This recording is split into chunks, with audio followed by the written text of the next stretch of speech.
اللہ تبارک و تعالی وہ عمل قبول کرتا ہے جو عمل محض اللہ کے لیے کیا جائے. اگر عمل بہت بڑا بھی کیا لیکن وہ اللہ کے لیے نہیں تھا، اس میں اخلاص نہیں ہے، تو یاد رکھیے گا جتنا مرضی بڑا عمل ہو لیکن اللہ اس عمل کو قبول نہیں کرتا. حضرت عبداللہ بن مبارک رحمۃ اللہ تعالیٰ علیہ فرماتے ہیں کہ میں نے کعبۃ اللہ کا طواف کیا اور خانہ کعبہ کے سامنے مطاف میں آرام کے لیے لیٹ گیا تو میں نے خواب میں دیکھا کہ دو فرشتے آسمان سے اترے. تو وہ ایک دوسرے سے پوچھتا ہے کہ اس سال کتنے لوگ آئے حج کو؟ اس نے کہا 6 لاکھ لوگوں نے حج کیا ہے. تو اس نے پھر سوال کیا کہ ان 6 لاکھ میں سے اللہ نے کتنوں کا حج قبول کیا ہے؟ تو دوسرا فرشتہ جواب دیتا ہے کہ 6 لاکھ میں سے اللہ نے کسی کا حج قبول نہیں کیا. تو پہلے نے پھر سوال کیا کہ اچھا پھر کس کا حج قبول ہوا؟ تو پہلا فرشتہ اس کو جواب دیتا ہے کہ دمشق کے اندر ایک موچی ہے جو جوتوں کی سلائی کرتا ہے اور نام ہے اس کا علی، اس سال اللہ نے صرف اس کا حج قبول کیا ہے. حضرت عبداللہ بن مبارک کہتے ہیں کہ جب حج سے فارغ ہوا تو میں نے سیدھا دمشق کا سفر اختیار کیا. وہاں لوگوں سے پوچھتے پوچھتے میں اس موچی کے گھر تک پہنچ گیا. دروازے پہ دستک دی، باہر آیا. میں نے کہا کام کیا کرتے ہو؟ اس نے کہا میں موچی ہوں، جوتے سلائی کرتا ہوں.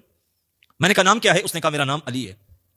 میں نے اسے بات سنائی کہ میں حج پہ گیا تھا اور حج کے دوران جب میں مطاف میں لیٹا تو میں نے فرشتوں کو دیکھا اور ان کا کلام سنا تو مجھے وہاں سے آواز آئی کہ اللہ نے اس سال جو حج کرنے آئے ہیں ان کا حج قبول نہیں ہوا، لیکن ایک دمشق کا موچی ہے جس کا حج اللہ نے قبول کیا.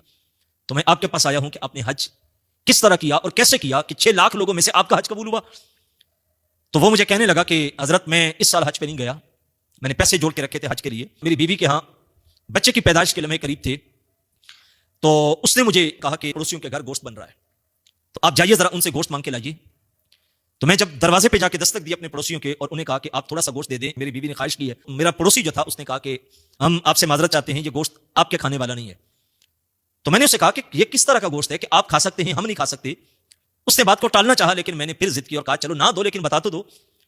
تو میرا بوڑھا پڑوسی نظریں جھکا کے کہنے لگا کہ آج 3 دن ہو گئے ہیں گھر میں فاقے تھے، کھانے کو کچھ نہیں تھا، اور جب زندگی کی سانسیں ٹوٹنے لگیں اور گھر والے نڈھال ہو گئے بھوک سے تو مرا ہوا گدا کسی نے پھینکا اور میں نے اندھیرے میں جا کے اس کا گوشت کاٹا اور آج ہم وہ بنا رہے ہیں چونکہ ہمیں زندگی بچانے کے لیے شریعت نے اتنی اجازت دی ہے لیکن آپ کے لیے یہ گوشت حلال نہیں ہے. بات سن کے پڑوسی کی میرے قدموں کے نیچے سے زمین سے رکھنے لگی اور میں سوچ میں پڑ گیا کہ میں تو حج کے لیے جانا چاہ رہا ہوں لیکن میرے پڑوس میں غربت اور فاقوں کی یہ حالت ہے، اس حد تک غربت پہنچ گئی.